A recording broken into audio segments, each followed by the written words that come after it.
L'expert agricole, on éclaire votre champ de décisions brillantes pour des rendements éclatants. Novago,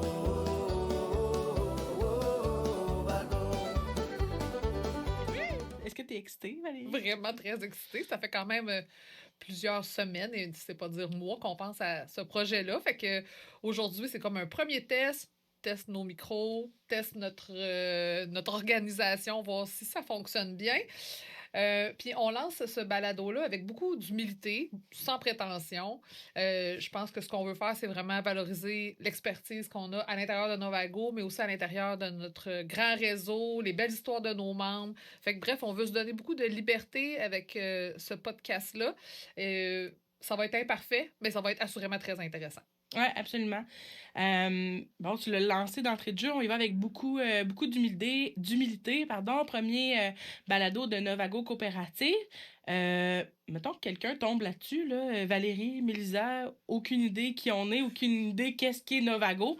Peux-tu nous présenter, on va se présenter par la suite, là, mais nous présenter d'abord un peu c'est quoi Novago Coopérative? Oui, Novago Coopérative, en fait, c'est une grande coopérative agricole qui est située au Québec, là, pour ceux qui pourraient tomber sur ce balado à l'international. Donc, on est situé au Québec, entre Québec et Ottawa, et on couvre aussi la grande région de l'Abitibi-Témiscamingue, donc un énorme territoire à fort potentiel agricole. On est la propriété de nos 2500 membres producteurs agricoles. Donc, les propriétaires, si on veut, de la coopérative, c'est vraiment nos membres agricoles et c'est pour eux qu'on travaille. Donc, on est un fournisseur d'intrants, je vais dire, pluridisciplinaire, dans le sens où on couvre autant les productions végétales, les productions animales, la commercialisation des grains. On est aussi propriétaire de 12 quincailleries BMR et Agrizonde sur notre beau grand territoire. Donc, ça fait un peu le tour de notre coopérative. Un peu plus de 300 millions de chiffre d'affaires, 400 employés pour servir nos membres. Donc, c'est ce qui nous définit chez Novago Coopérative. Puis, qu'est-ce qu'on peut... ça définit bien, dans le fond, là, qu'est-ce qui est Novago Coopérative. Par rapport au podcast lui-même... D'où est venue l'idée, puis qu'est-ce qu'on peut s'attendre à retrouver comme invité dans le podcast, comme sujet également? Oui, en fait, c'est drôle parce qu'on a eu cette discussion-là, puis je pense qu'on a eu le flash un peu en même temps. Puis on était dans une conférence de notre collègue Gabriel Biron, pour pas le nommer, puis on disait c'est tellement intéressant, ce sujet-là, ça serait plate de ne pas l'offrir à l'ensemble de nos membres, puis quelle meilleure plateforme qu'un balado pour justement enregistrer. Peut-être, on a fait beaucoup de conférences, beaucoup de webinaires par le passé, mais ça reste que c'est des activités assez éphémères qui disparaissent dans le temps. Tandis que l'avantage du balado, évidemment, c'est que vous allez pouvoir réécouter ces contenus-là quand ça va vous convenir, au moment qui vous convient. Donc, c'était vraiment ça un peu l'objectif. Donc, reprendre un peu des sujets qu'on a peut-être abordés par le passé, mais aussi des sujets peut-être d'actualité pour le futur. Fait que c'est vraiment nos collègues qu'on va mettre principalement en valeur, mais aussi des gens, puis des collègues, des experts conseils chez Novago. On en a près d'une 50aine. Ouais. Fait que je peux vous garantir qu'à la gang, on sait tout. Non, peut-être pas tout, mais bon, vous comprenez ce que je veux dire. C'est qu'il y a beaucoup, beaucoup d'expertise à l'interne. Fait que c'est vraiment ça qu'on veut valoriser dans ce podcast-là. On va aussi probablement inviter des membres, des clients, des fournisseurs, des partenaires à venir nous parler aussi de leurs histoires, de leurs produits, de leur expertise. Donc, bref, on va se donner beaucoup de liberté avec ce podcast-là. J'adore. On va laisser la place à nos experts parce que, on est des expertes en communication, mais pas des expertes nécessairement en agriculture, quoi qu'on a acquis au fil des années certaines expertises là-dedans aussi, mais on va laisser la place à nos experts, puis aux producteurs là, pour jaser du terrain aussi, puis des réalités qui sont similaires. Parfois, des questions qui reviennent souvent à nos experts conseils aussi, qu'on va pouvoir démystifier ensemble. J'ai bien hâte de contribuer à ça. Ouais, vas-y. Hey, parle-moi d'autre, toi. Toi, c'est quoi ton parcours? Pourquoi tu es chez Novago? C'est quoi ton histoire? Ouais, on s'en va dans la même direction. Mélisa Tranche-Montagne, conseillère en communication chez Novago Coopérative. Ça fait 6 ans cet automne que je suis chez Novago, mais je suis issue du milieu agricole aussi.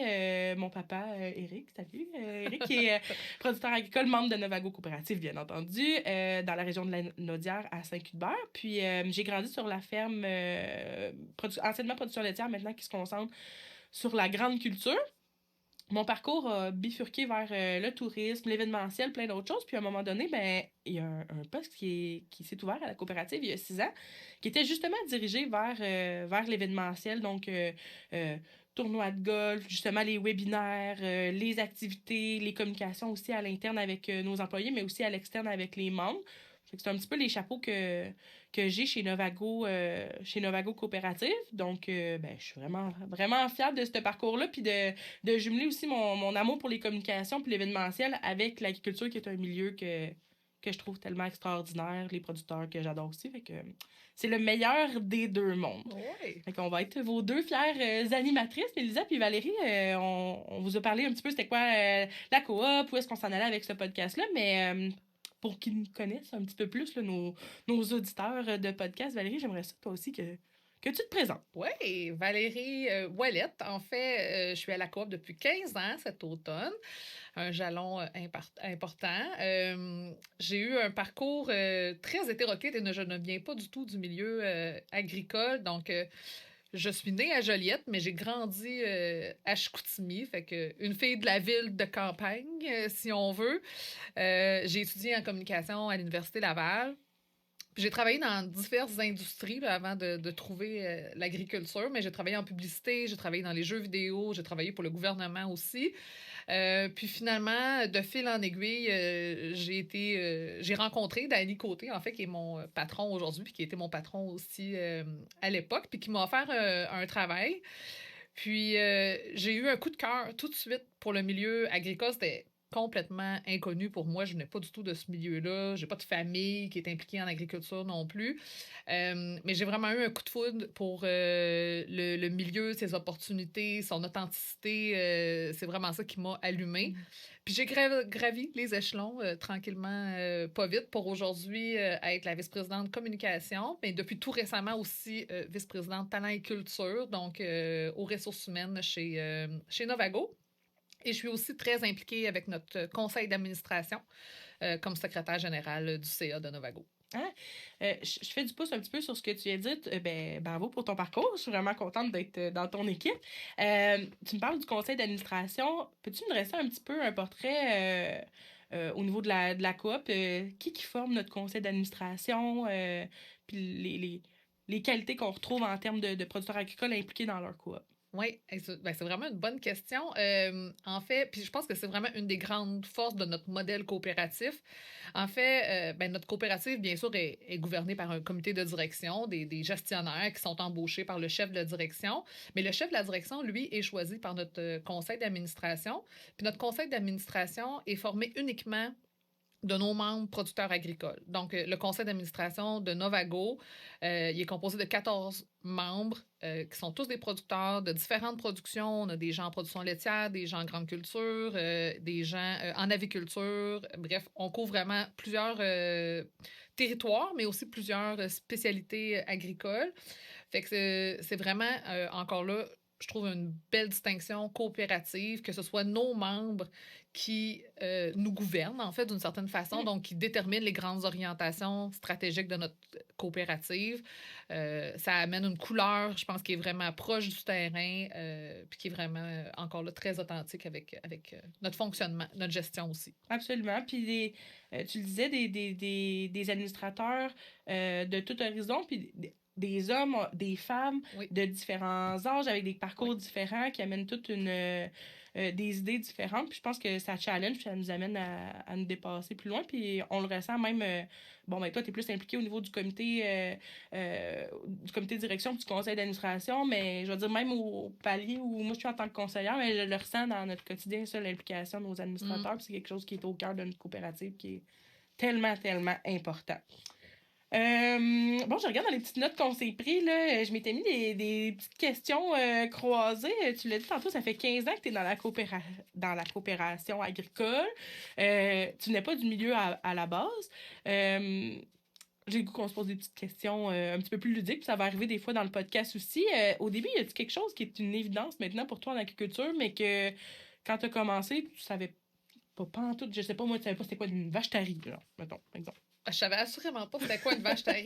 Mais puis honnêtement, je suis vraiment pas fière de ça aujourd'hui. Puis sérieusement, j'ai quasiment honte de le raconter, mais bon, on Ça est là. t'aidera pas l'expertise de notre podcast.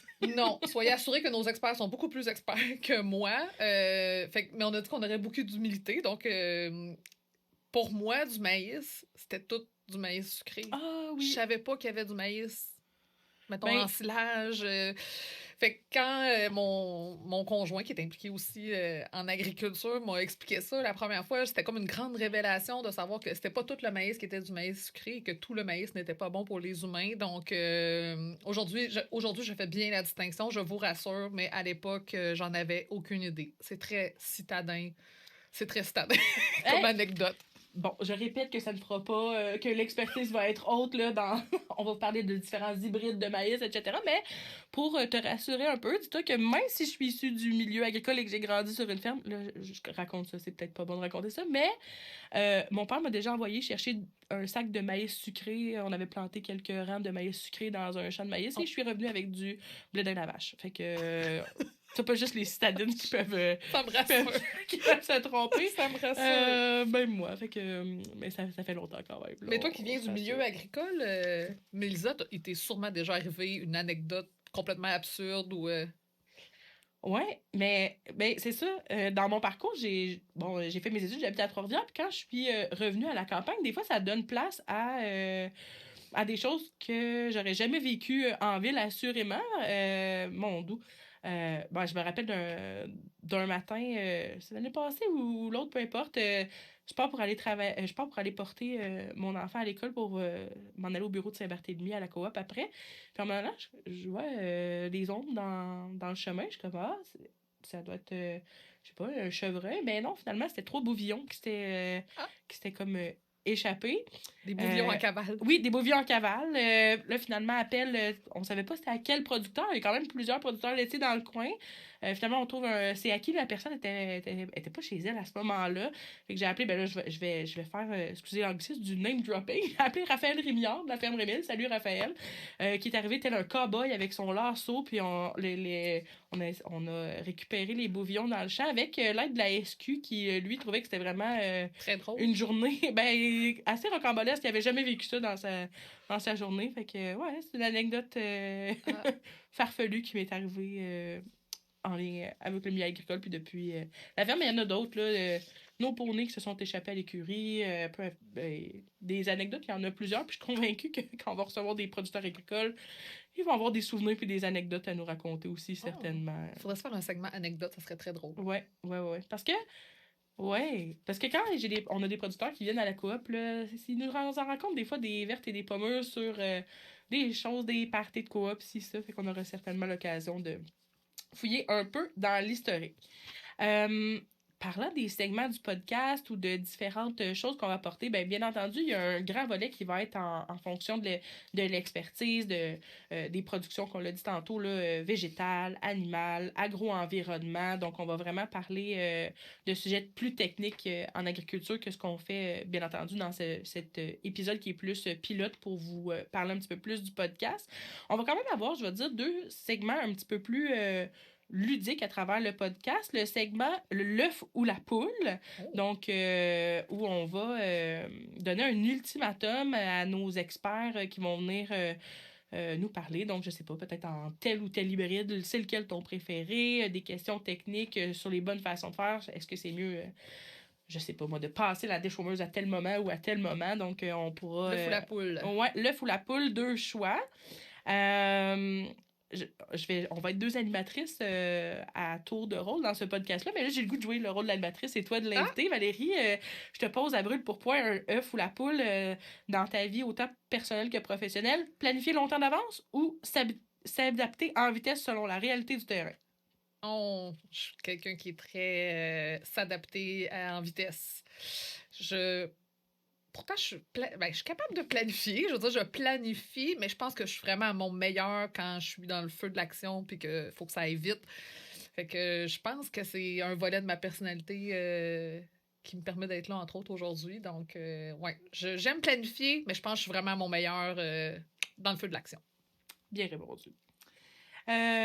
Donc là, Fou la poule, qui sera un segment de notre podcast. Le segment qui va probablement terminer notre podcast, puis on se laisse le droit à pas évaluer, mais à se promener un petit peu dans les différents concepts. Rien que d'une traite, il y en a peut-être qui ont eu la chance de boire notre bière aussi. Rien que d'une traite, en collaboration avec Inomalt. On aura peut-être la chance certainement de vous parler également d'Inomalt et la microbrasserie Dépareillée à Yamachiche. Donc, une bière faite à partir de l'orge brassicole de nos producteurs. Maintenant, on a un segment rien que d'une traite. On calera pas de la bière, mais on va caler des questions, par exemple. Donc, section en rafale de questions. Est-ce que tu es prête à te prêter au jeu? Oui! OK, parfait. Segment rien que d'une traite. La qualité que tu admires le plus chez nos producteurs. Je pense que c'est un thème récurrent. Je pense que ça fait 4 fois que j'en parle depuis le début du balado.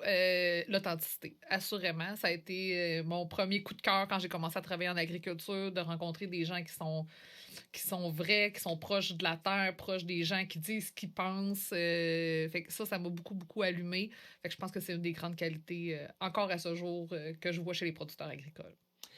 Le meilleur conseil professionnel qu'on t'a déjà donné. Le meilleur conseil professionnel qu'on m'a déjà donné, c'est sûr, c'est très approprié à mon rôle, mais on m'a toujours dit de faire sentir chaque client comme s'il était unique. Donc, tu sais, oui, des fois, on est partagé dans notre temps à travers plusieurs clients, plusieurs mandats, plusieurs choses, mais c'est important, je pense, de faire sentir chaque client comme s'il était unique. Fait que... Bon conseil. Un petit rituel ou une habitude qui te suit dans toutes tes journées chargées. Un rituel. Je suis pas une fille de rituel tant que ça. Avec les années, c'est devenu mon petit café du matin qui est devenu mon rituel. C'est une nécessité. Ouais, okay. Mais c'est plus une habitude, mais je finis jamais une journée avec un courriel non lu. Ça aussi, c'est quand même c'est vraiment important pour moi, puis ça me permet de, on dirait, fermer la porte après ça à la fin de ma journée, puis de passer à autre chose, là, mais non, je finis jamais une journée sans avoir lu un courriel. Le lendemain, ça repart à zéro tout le temps. Ah, c'est bon. J'ai horreur de la pastille rouge dans tout. Ça, c'est problématique. On en reparlera. On en reparlera. C'est un autre sujet de podcast. Et dernière question en rafale. Qui aimerais-tu recevoir au podcast? Ça peut être quelqu'un à l'interne ou à l'externe. Là. Tu peux te lâcher lousse. Je peux me lâcher lousse. Assurément, en agriculture, j'aimerais ça recevoir mon ami Vincent Cloutier, qui a été longtemps membre du grand réseau coopératif, puis c'est là que je l'ai rencontré. J'ai toujours trouvé que Vincent, c'était le meilleur vulgarisateur agricole au Québec. Fait que ça serait vraiment un honneur de le recevoir dans notre podcast. Puis sinon, mettons qu'on aurait carte blanche là, sur vraiment n'importe quoi, là, sur n'importe quel sujet. J'aurais beaucoup aimé avoir une discussion à cœur avec Nelson Mandela. Pour moi, ça reste un homme qui a changé le cours du monde. Fait que, bref, mais là, on est complètement ailleurs. On est complètement autre chose. Vincent, je serais bien contente. Si Vincent, tu veux remplacer Nelson. Ou Nelson, pas de pression. Pas de pression. Mais ça ferait vraiment plaisir de revoir Vincent. Ah! Ben, Valérie, je pense que c'est ce qui conclut pour moi le premier épisode de notre podcast. Ah non. Non? Qu'est-ce qu'on J'ai goût de poser les questions en rafale aussi. Oh mon doux. OK, on se lance. Vas-y. On se lance? Vas-y. La qualité que tu admires le plus chez nos producteurs agricoles? Ah, qu'est-ce que tu as dit, toi, tantôt? L'authenticité. L'authenticité, ben oui, il y en a tellement, là, mais l'esprit de famille, mon doux, tu me prends vraiment au dépourvu. C'est plus facile de poser des questions qu'il répond. Mais oui, je pense les valeurs, là, l'esprit de famille, les valeurs des producteurs, là, dans tout leur ensemble, c'est des valeurs qui me rejoignent. Mais je veux pas copier, mais c'est vrai que ça revient un peu à l'authenticité. Le meilleur conseil professionnel qu'on t'a déjà donné? De me faire confiance. Je pense que je suis quelqu'un qui aime ça être performante puis tout ça, mais des fois qui doute. Fait que de me faire confiance, c'est un bon conseil professionnel. Ouais. Un petit rituel ou une habitude qui te suit dans tes journées? Mais là, j'ai l'air de copier sur toi, là, mais clairement, moi aussi, ça me prend une petite source d'énergie. Dans mes journées, j'essaie de prendre du temps dans mes journées, même si des fois on est très focus dans nos tâches euh, on prend pas le temps de prendre des petites pauses des fois, puis de parler aux gens alentour de nous. Fait que clairement, je pense que par ma personnalité puis mon humour aussi, c'est quelque chose que j'amène au travail. Fait que c'est pas un rituel, mais je prends le temps de au moins adresser un petit commentaire positif ou, ou, ou passer un moment avec mes collègues au bureau pour savoir comment ils vont, comment ils sont. Ah, c'est beau. Ça contribue à un bon esprit d'équipe, je vous le confirme. Clin d'œil. Qui aimerais-tu recevoir au podcast? Peu importe, interne, externe, mettons agricole et tout autre sujet. Qui est-ce que j'aimerais recevoir au podcast? Ben là, c'est parce qu'il y a d'autres podcasts aussi agricoles qu'on aime écouter. Là. Je fais un petit salut à la gang de Fondrail. Ils ont déjà reçu Martin Cloutier. C'est sûr que, bon, j'aurais quand même trouvé ça intéressant parce qu'il vient de Louis... Là, on est à Louisville, là, notre studio de podcast en ce moment. Il vient d'ici. Autre personnalité dans la région agricole, Martin Caron. Oui. C'est un homme, je trouve, qui s'exprime avec beaucoup d'éloquence. Le président de l'UPA. Oui, effectivement. Là, je pense qu'il faudrait que je me fasse confiance beaucoup pour le recevoir en entrevue parce que je trouve quand même que c'est une personnalité, bon, comme je dis, marquante. Ouais, marquante. Fait que ça serait pour le milieu agricole. Après ça, ben, le milieu agricole, des fois, on tourne autour du milieu country. Fait que si on sort complètement du côté plus technique, agricole, peut-être que j'aimerais ça recevoir quelqu'un, je sais pas, là, de la région aussi, Francis de Grandpré ou Matt Lang, je sais pas, personnalité québécoise, mais dans le milieu country. Ouais. Ah, intéressant. Je sais que tu avais envie de répondre Taylor Swift, mais clairement. Ben, elle a des racines country, mais ouais, non. On va y aller à quelque chose de plus accessible. Plus accessible, là. Mais Taylor, si tu veux venir. Taylor, t'es toujours la bienvenue. Novago, t'es la bienvenue. Hey, ben merci, Mel, de t'être prêtée au jeu de ce premier pilote. J'ai vraiment hâte de voir la suite des choses puis tous les sujets. Si vous avez des idées de sujets que vous aimeriez aborder, des questions, n'hésitez pas à nous les envoyer sur nos médias sociaux, Novago, par courriel, ouais. communication avec un S commercial novago.coop ou parlez-en à votre expert conseil. Peu importe, tous les canaux sont bons puis l'information va se rendre à nous, j'en suis certaine. Fait qu'hésitez pas s'il y a des sujets ou des questions que vous aimeriez qu'on réponde. Ben, le podcast est vraiment là pour ça aussi. Oui, absolument. Ben, tu l'as bien dit, là, Valérie, le podcast est né aussi... Bon, on cherche toujours à se diversifier au niveau des canaux puis des façons de vous rejoindre, mais on veut vous rejoindre, mais on veut que ce soit des questions qui viennent du champ, un peu comme une bonne discussion avec votre expert conseil à la ferme ou dans le champ, des questions des fois que, bon, vous aimeriez que ce soit plus approfondi. Je suis convaincue que si vous posez la question, il y a 100 autres producteurs qui se posent la même question, puis c'est à ça qu'on veut que le podcast serve, donc... Voilà, gênez-vous pas, écrivez-nous Facebook, Instagram, communication plurielle commerciale, novago.coop. Hey! Merci. Bonne journée tout le monde! Bonne journée! Bye! Merci, Mel!